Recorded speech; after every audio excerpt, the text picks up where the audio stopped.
Hello everyone and welcome to Spotlight TV with your host Scorpinosis Nightfire.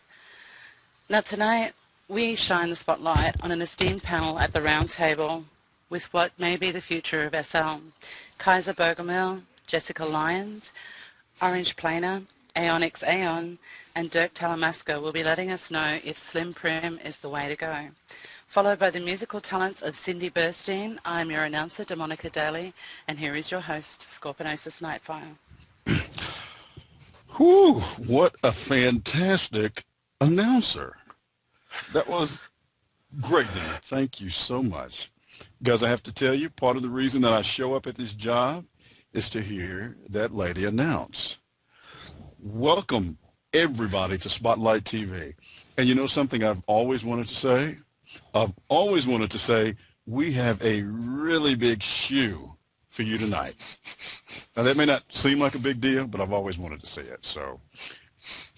And I can really say it with confidence tonight because we are doing what we like to do here at Spotlight, and that is have our finger on the pulse of things that impact the social dynamic here, the engineering dynamic of the overall consciousness of what's happening with the residents, what's happening with the ownership here, and tonight's show is no exception. But, you know, before we get to that, we always touch upon some of the things that are happening in the world around us. And I have to tell you, a lot has been going on since the last time we spoke.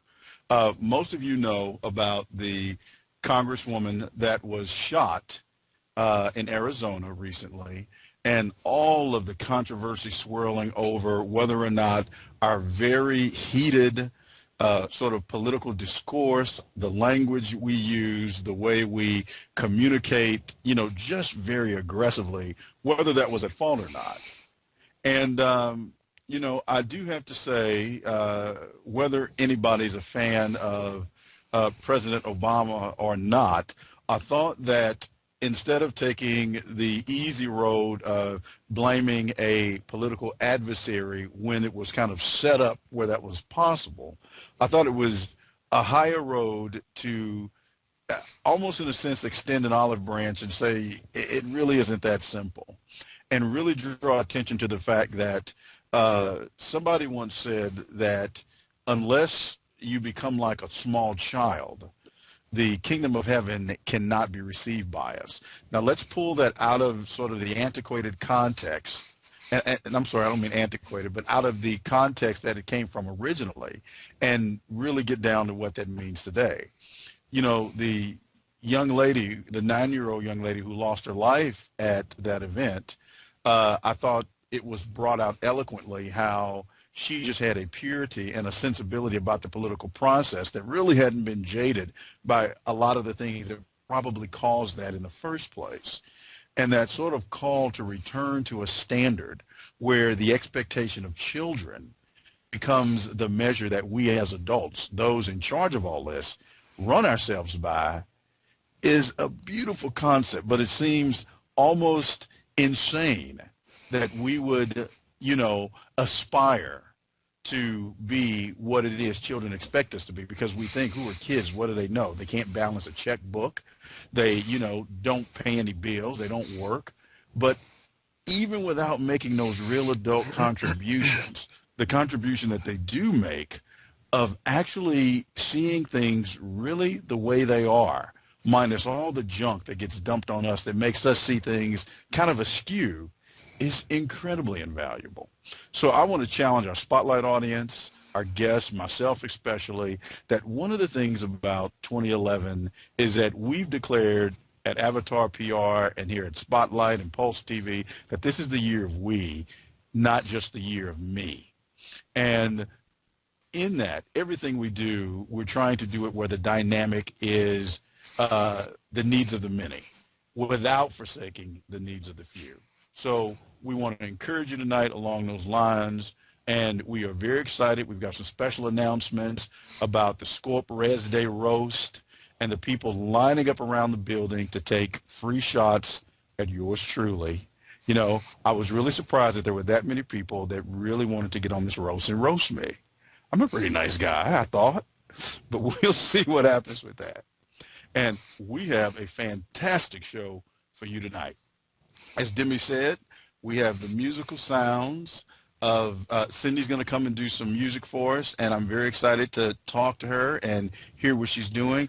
And our esteemed panel, whew, we couldn't have assembled a smarter bunch of people to really talk about something that I think potentially could, depending upon the way public opinion goes and residents decide, change the way we experience our second life. And we'll be back with all of that and more after these messages.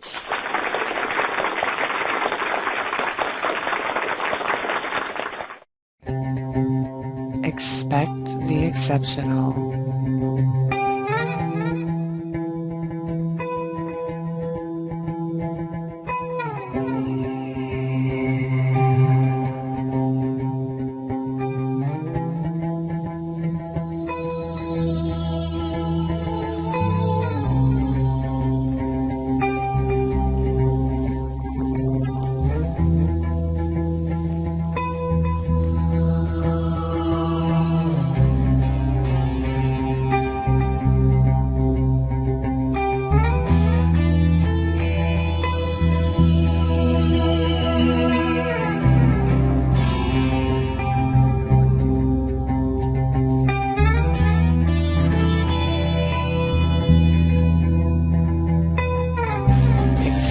Studios.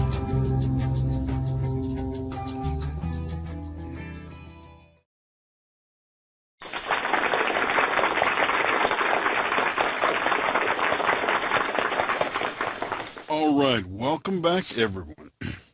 Now, right before the break, I said that we have a really, really big show tonight. And I meant that with every ounce of sincerity I could pull together, because the panel around me, I think, represents some of the best and brightest thinkers and doers that we have here in SL. And I'd like to just kind of introduce everybody here. We have Kaiser Bogomi here, and Kaiser is going to tell us a little bit about what he's doing. He's invented something called Slim Prims that we're going to be talking about.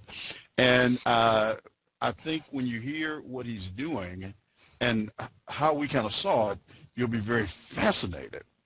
We've got my dear friend, Jessica Lyons, in the house. And for those of you that may be sleeping under a rock, we call Jessica Miss Phoenix in our office, because she has just done a wonderful job with her crew in working the Phoenix viewer and making that available to all of us, and just really, I think, being a stand-up person when it mattered most in navigating some tough storms with some of the other viewers.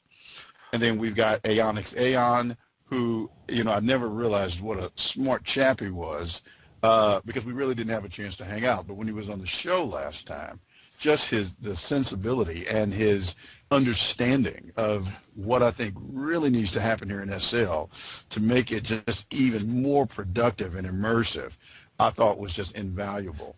And we've got Dirk Talamasca, who's the creator of Orientation Station. And I'm very, very excited to have him here tonight.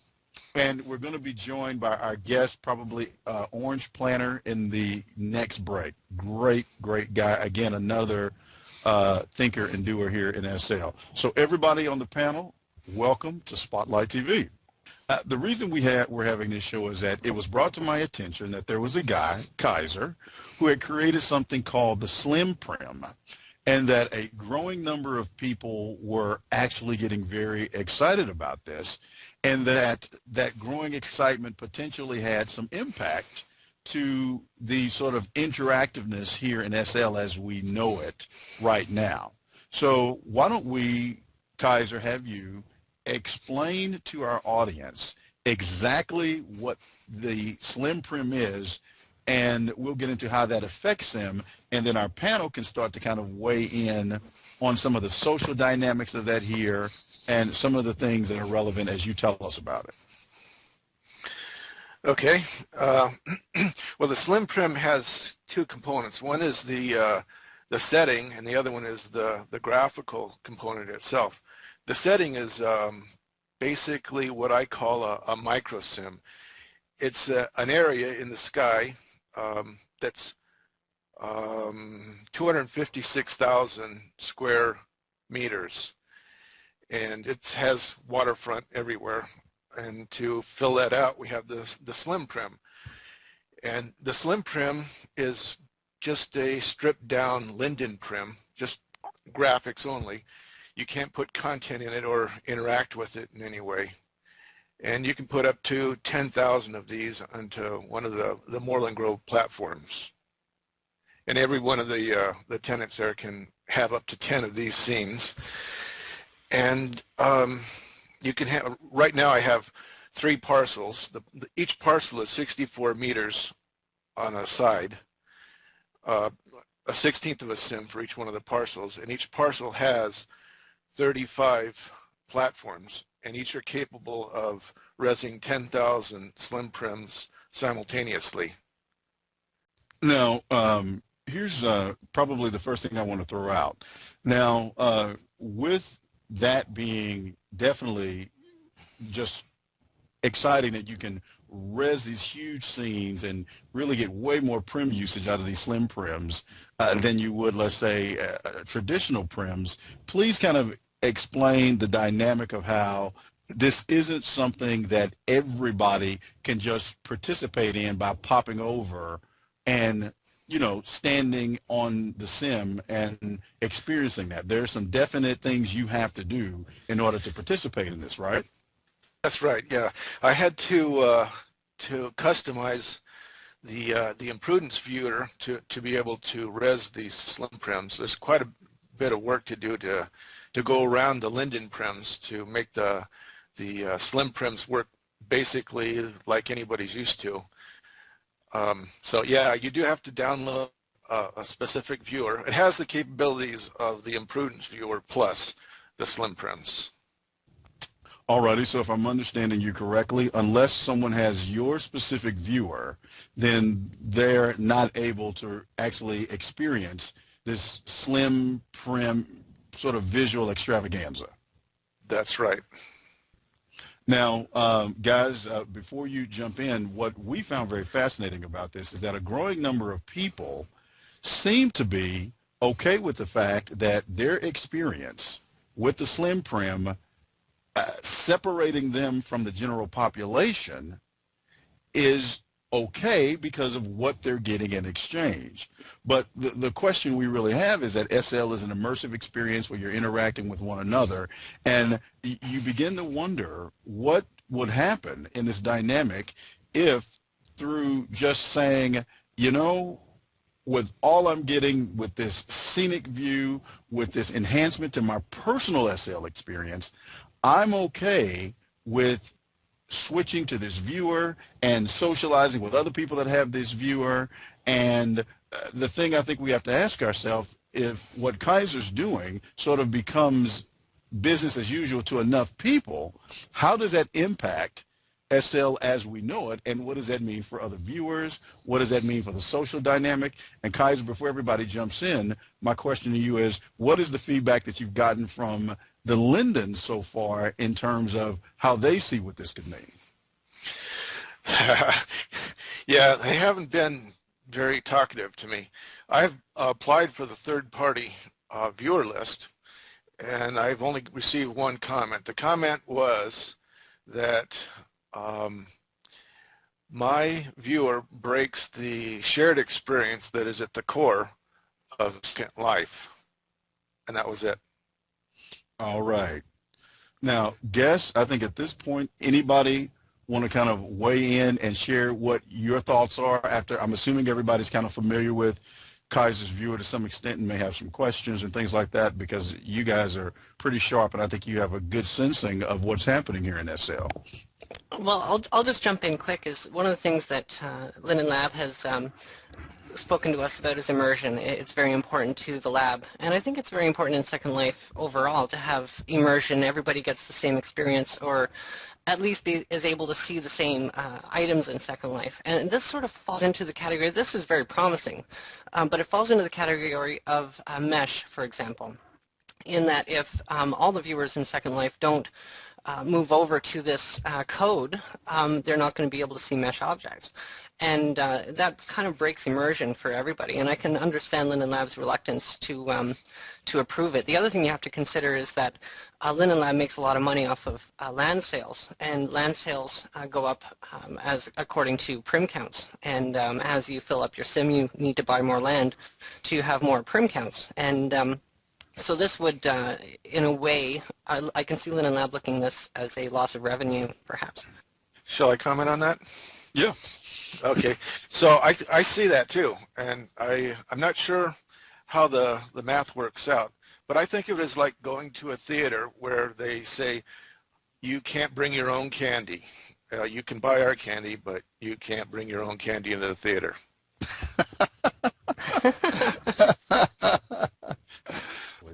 I'd like to get a little bit uglier with this, if I may, and this is something that has been discussed before amongst the Lindens.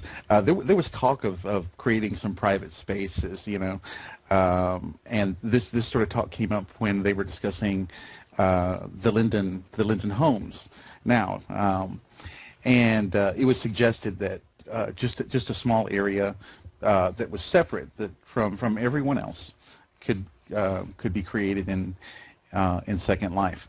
That was sort of rejected because here's what happens, and especially with a viewer that you must use in order to view content.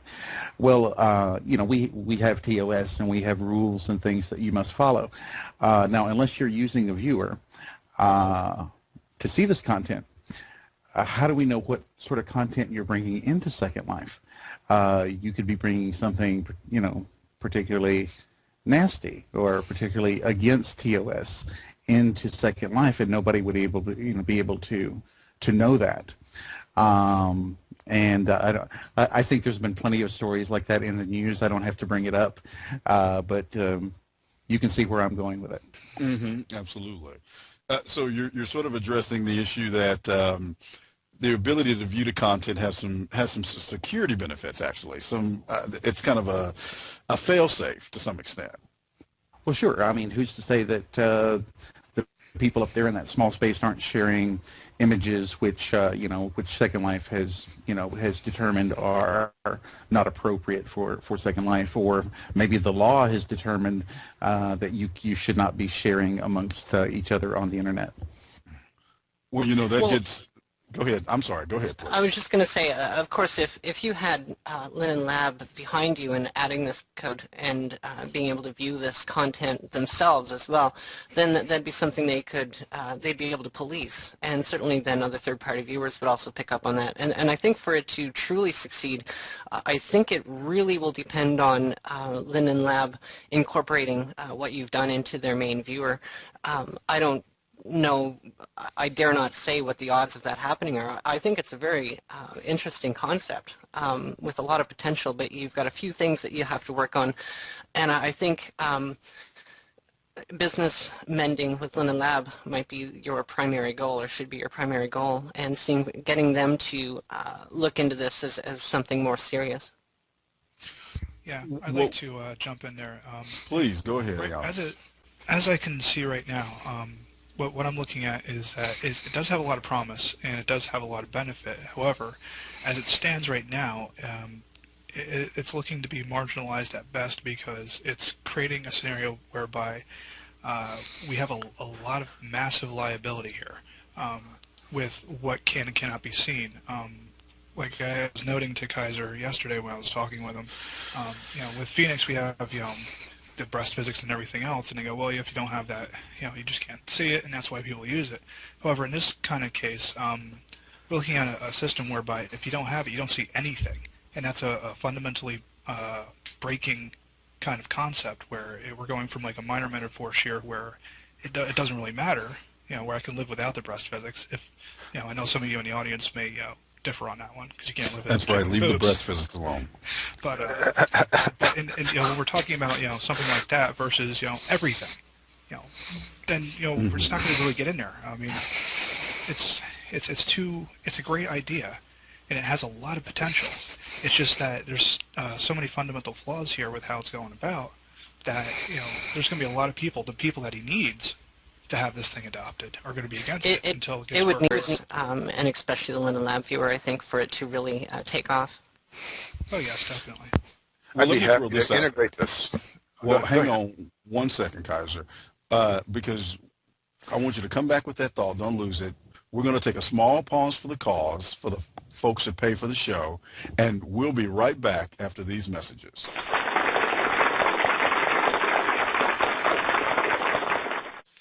Euphoria Day Spa and Wellness Centre is a unique virtual experience offering you the familiarity of luxurious real spas in a virtual world. We provide you the atmosphere and quality service to put you in a state of well-being and calm for you and your avatar.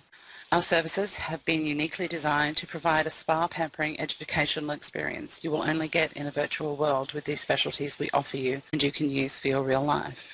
Our approach to physical, mental well-being is enhanced by a visually stimulating atmosphere with soothing sounds that you will come to appreciate. We took the care to design our facility to be fully automated with all the amenities you would expect, and attention to spa-expected details can be found throughout. Put on that workout suit and come do fitness with us the virtual way. The gym features different sports and fitness options, offering the most popular and progressive equipment fully automated for your avatar. Although we cannot offer certified personal training classes, you can take your avatar through our circuit with ease and use our environment to motivate and shape your real-life routine. After a good workout, treat yourself to one of our specially designed virtual massages in our private or couples rooms. Then complete that day spa in our well-being salon for that new look. And yes, we know it's only virtual, but at Euphoria we bring you the best you would expect. You deserve Euphoria in your life.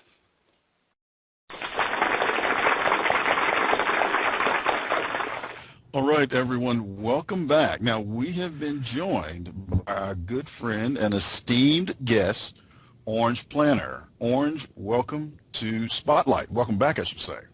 Thank you. It's good to be back. Okay. And we left off at a very, very crucial point where Aonix had raised, I think, a very good point about the importance of content management and things of that nature, and you were in the process of responding to that, Kaiser, so please respond. Yeah, I was going to say that part of the problem that I'm running into is the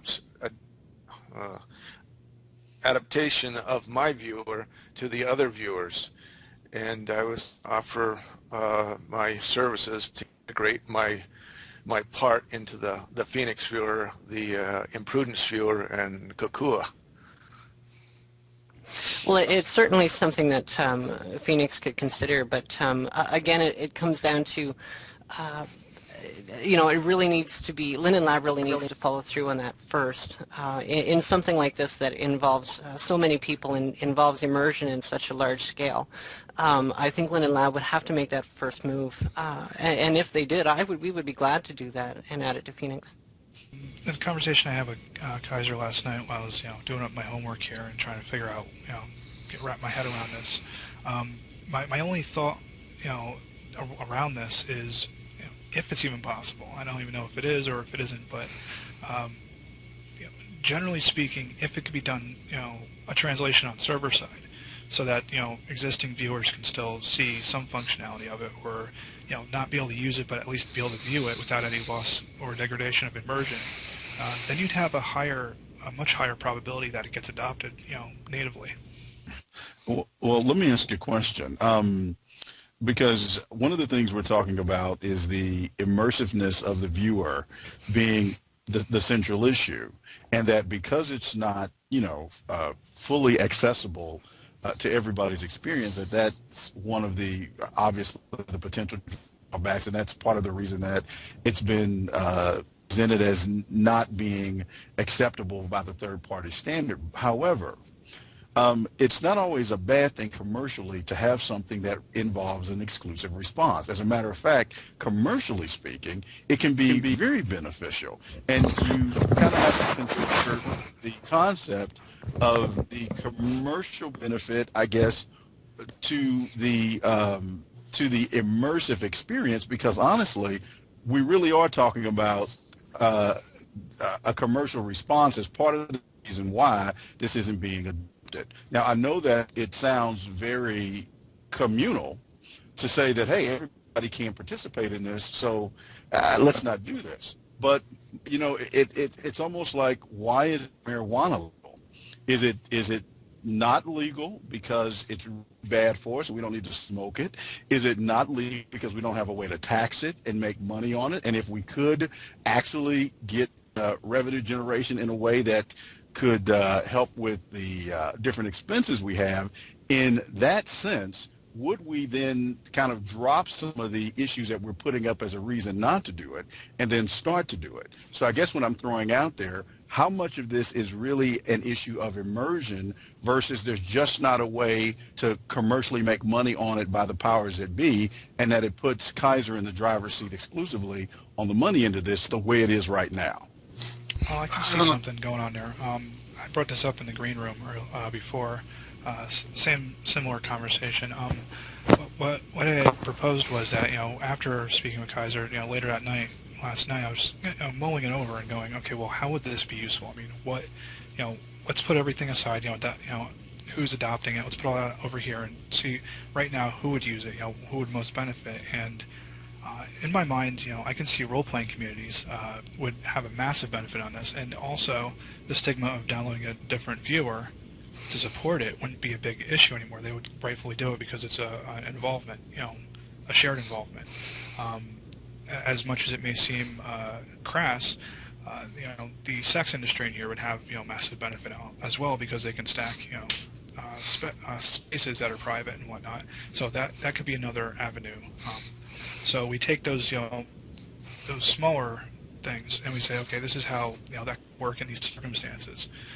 But overall, for the entire population, it's going to be really hard to adopt it, you know, across the board, just to get that, you know, in there. But I can see it working on, you know, on localized bases, you know, in different scenarios like that.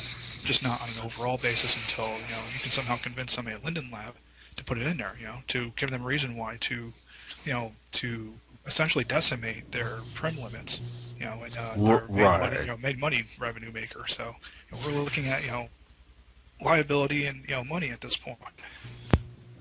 Does anybody else see the benefit of the exclusiveness of this, or can or possibly address that? Because commercially speaking, what he has to offer, the way it is, even with the non-immersive factor, potentially is very commercially beneficial for Kaiser.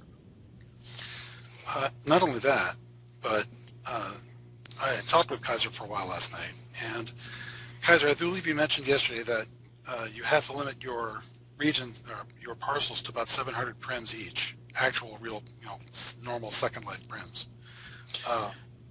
Is that correct? Yes.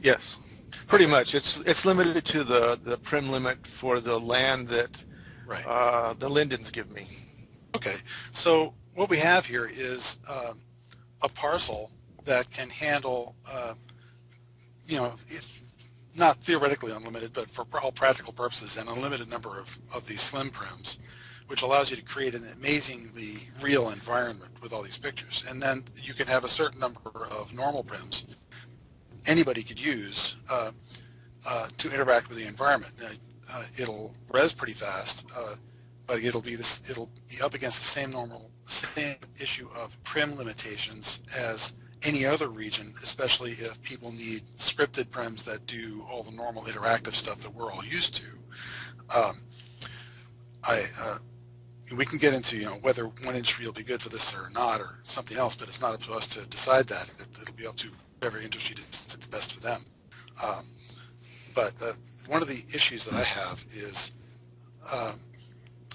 the fact that it's selling itself as an amazingly fast rendering area, and it does render. I tested it out last night. It does render incredibly fast. But the reason it does that is because the prims have no content. They have no parameters at all. That's what you pay for with interactive prims in regular viewers, is the fact that you're transmitting the information about every prim every time you go to look at something. Well, these slim prims have no information, and so there's not much to transfer as far as the pictures are concerned, as far as the textures. So they will res incredibly quickly, but it's not as interactive as an environment as we're all used to. It'll look better in that sense. And I think that's a plus. And for Kaiser, I think it would be a great moneymaker for a lot of businesses that don't want to deal with lag or have limited access to high-powered computers. I don't think everybody will go for it, but I think it certainly will speak to a certain audience that he'll have to figure out who wants it. Yes, definitely. Well, certainly Hey, I think guys. it's something that you need to, For some reason. because the odds are that Linden Lab is probably not going to incorporate something like this in their viewer just because it's a financial loss to them. But as far as commercially for you, Kaiser, I'd say, yeah, I mean, if you can target a certain people or a certain group in Second Life, I think you'd have great success with this. Yeah, I'm thinking the educational people are going to be really interested because the Prims are so cheap and you can have so many of them. It's a great practice for learning how to edit Prims, whether they're slim Prims or Linden Prims. Artists, art institutions will benefit from travel industries. Any place where you need to have a large number of Prims to enhance the setting and the scene are just gonna, they're gonna go crazy. I do have another question for you, Kaiser. How easy is it for the average user to create content using your system? You can create a Linden Prim, and then in the toolbox for editing the Linden Prim, there's a checkbox. You check that checkbox, and then the Linden Prim and the link set become a Slim Prim or a link set of Slim Prims. That's it. That's ridiculously easy. That's pretty interesting. Scripts. Yeah. Well, certainly you'd have a lot of hurdles, I think, getting it past in mainstream Second Life. But targeting the right audiences, I think you'd be a great success. Absolutely. Yes. Kaiser, go ahead. I was going to say, can we also mention, you guys have probably talked about this, but the Prims also are held on your server. They're actually not on the Linden Lab servers. That's right. Yeah, and I see. What I don't do that the Lindens do, I don't throttle the bandwidth. Whatever bandwidth you have on your client is what I deliver. Prims that are stored on my server are obfuscated. You know what, guys? We're going to have to take a quick break right here and pick up, and we will be right back, guys. And I really hope everybody's paying attention because what we're talking about is very important to the experience as we know it here in SL. So we're going to come back and talk just a little bit more about this after these messages.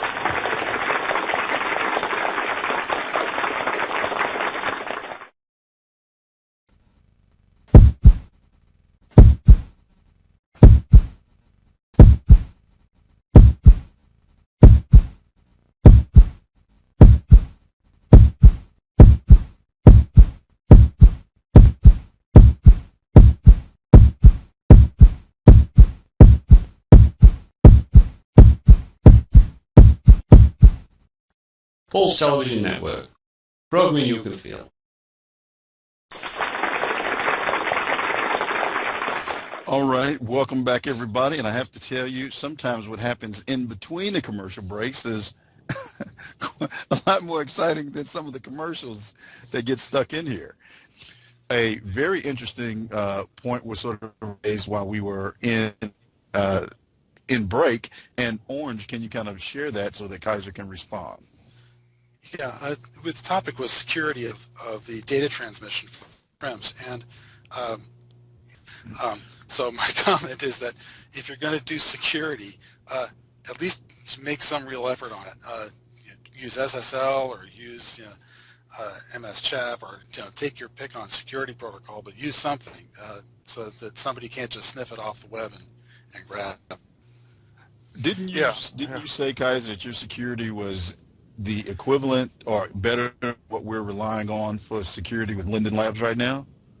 Yes, it is. It's trivial to steal assets with the Linden Labs security. But it takes a lot of work to decode a compressed block. if you're familiar with the different compression techniques, yeah, but you have to be a real hack to break into a file and decrypt it. A lot of people can do it, but it's a lot of work.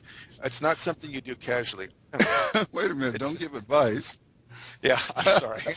Well, it's already known. This is already known. Well, I think the sad reality in Second Life is that nothing is really safe, and I think with the infrastructure that's in place, there's no way of making it safe. Things would have to change exponentially differently on the grid in order to secure anything. But that's not to say that trying to secure things is not a bad idea. And so yeah, encryption is a good method, and there are other methods out there to make things a little bit harder. I think it would be important to do everything you can to make it more secure, and that becomes even a selling point. Yeah, I totally agree with Jessica on that one. Very good, very good. Well, guys, I tell you what, I want to thank you guys because you brought up points and things that probably the average person who doesn't have the technical know-how that you guys do really maybe didn't think about. And I would like to say to our audience, we're going to have everybody here back because this issue is certainly not one that we can wrap up in the brief time allotment that we have. But the thing we want you to consider is that Kaiser has introduced something here that has the potential to change the way we interact here in Second Life.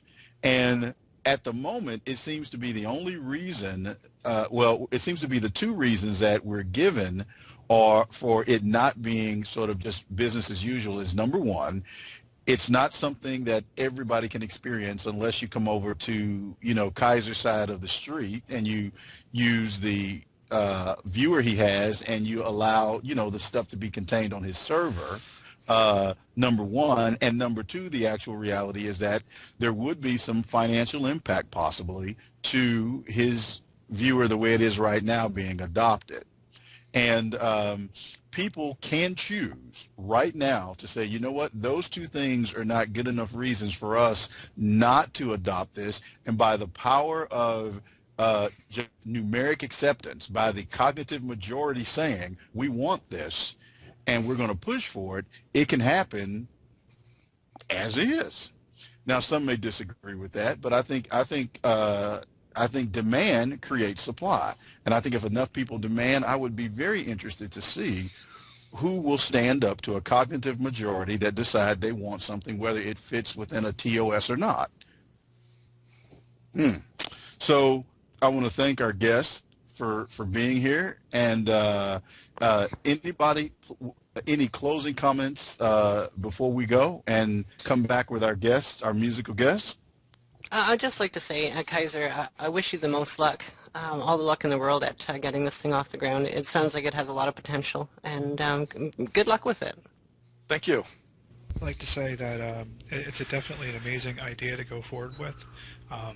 It's going to have a hell of a lot of hurdles, though, mostly socially and with the immersive aspects of things, making it work for the other 99%. But if you're relegated to just the niche aspect of it, then yeah, you're going to do amazingly well. I mean, there's definitely a moneymaker here for you. So it depends on what your goals are overall. Thank you. Alrighty, and we will be back with our musical guest after these messages.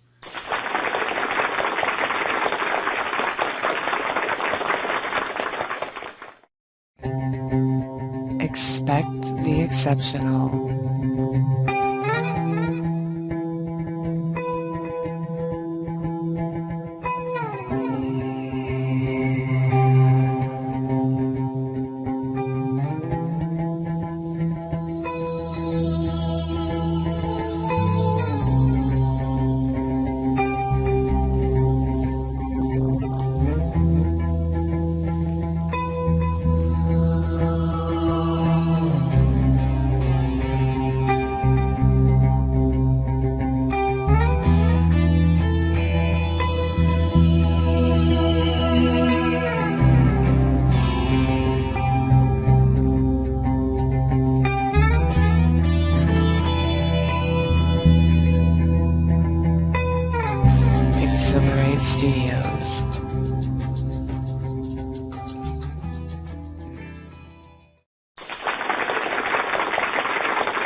back, everybody. Now, our next guest is a quiet, small-town girl from Indiana and has been weaving her magical music since she was a child. Now, she has graced many churches and events throughout her community with her wonderful contemporary voice and lyrics that are both rich and compelling. And being a piano and guitar player over the course of the last 10 years, she's become an excellent songwriter. But the one thing that she does best is that every note that leaps from her lips comes straight from her heart. Please give a warm Spotlight TV welcome to our guest, Cindy Bernstein. Cindy, welcome to Spotlight. Thank you very much, Scorpio. It's great to be here tonight. Oh, well, we're glad to have you. Well, now, one of the things that excites me is anytime that we get to the musical segment of the show, because I happen to be a musical person myself by trade and by choice. So new music and people who have this commitment to the craft of music the way you do just really make this job worthwhile. And tell me, how did your music translate from actual reality to virtual reality here? How did you find out about all of this Second Life stuff? Well, actually, when I first began, I had the opportunity to meet a friend whose wife actually sang here in SL. So back in 2007, they invited me and my family over there to visit them. And that was my first performance in SL, was back in November of 07. So that's kind of how I first heard about it all. So now, what surprised you the most about the differences here in SL versus what your first life experiences were musically? Well, I think the biggest thing is the whole technical side. That is one area that I am not good at. And that was part of the reason why it took me so long to sing here, was just trying to figure everything out. Plus, your crowd's a little bit smaller here in SL than what I'm normally used to in real life. But I think there's probably the major things. So. Well, now, when you first came in, were you sort of overwhelmed by this whole experience, or did you automatically see the potential to use this as a platform for your music? Well, I knew it was always something that I was wanting to try. But yes, I would definitely say I was overwhelmed. Like I said, the whole technical side is really a big issue. Now, Cindy, who were some of the people or was there anybody who played like maybe a role in helping you develop your music to where it is now in here? Or was there any artists in here that sort of at the time that you started represented maybe where you wanted to be and was kind of an inspiration for you that you can think of? Oh, definitely. There's quite a few, actually. I've always loved the music scene in SL. Max Clean is definitely one of my favorites. But the one who actually helped me through it all would be Kim Seifert. Okay, fantastic. So who are some of your influences that really shape your music? Are we talking about real life or Second Life? Some of your first life influences, in addition to the people that influenced you to do your music the way you're doing it here in the virtual sense. Well, that's easy. For me, it's not just the famous people, but also I've always grown up with music in my family. So I would definitely say my parents are a huge reminder of me for music, but also Ingrid Michaelson. I don't know if you're familiar with who she is, but she is one of my favorite artists in real life, so I've always used her as an inspiration. Wow, very good. Well, now, please tell us a little bit about the song that you're going to perform for us tonight. Okay, the song I'm going to sing tonight, it's called Will Never End, and I actually wrote this one about 10 years ago. My best friend was actually leaving, and so I wanted to do something special for them. They were moving to California, so I wrote this song for him and had it all written out. Gave it to him as his graduation gift. So. Wow, very, very cool. Well, here's what we're going to do, Cindy. We're going to take a short break, and when we come back, we are going to have the Spotlight TV debut of Cindy Bernstein here with us right after these messages.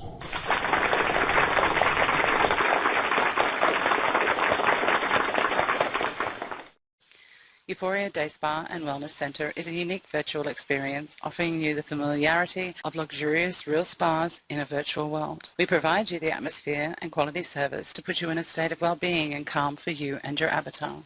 Our services have been uniquely designed to provide a spa pampering educational experience you will only get in a virtual world with these specialties we offer you and you can use for your real life.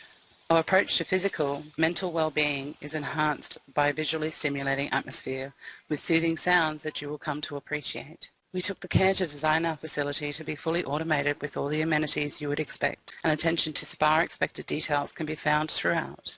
Put on that workout suit and come do fitness with us the virtual way. The gym features different sports and fitness options, offering the most popular and progressive equipment fully automated for your avatar. Although we cannot offer certified personal training classes, you can take your avatar through our circuit with ease and use our environment to motivate and shape your real-life routine. After a good workout, treat yourself to one of our specially designed virtual massages in our private or couples rooms. Then complete that day spa in our well-being salon for that new look. And yes, we know it's only virtual, but at Euphoria we bring you the best you would expect. You deserve Euphoria in your life.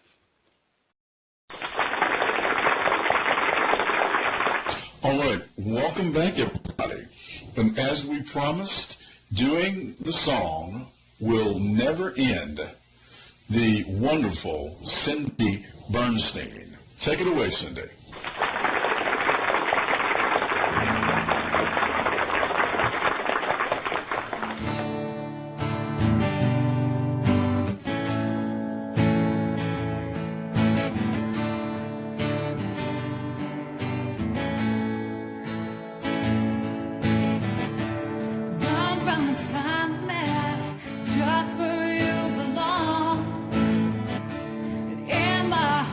Always stay.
for Cindy Bernstein. Cindy, that was angelic. Thank you so much for being our guest tonight musically on Spotlight TV. And before we go, we want to thank our wonderful panel with Kaiser and Orange and Jessica and Aonix and Dirk. And guys, next week, whoo, we have a show for you. And please, audience, give yourselves a hand. You were fantastic, smart crowd, crew, phenomenal job as usual.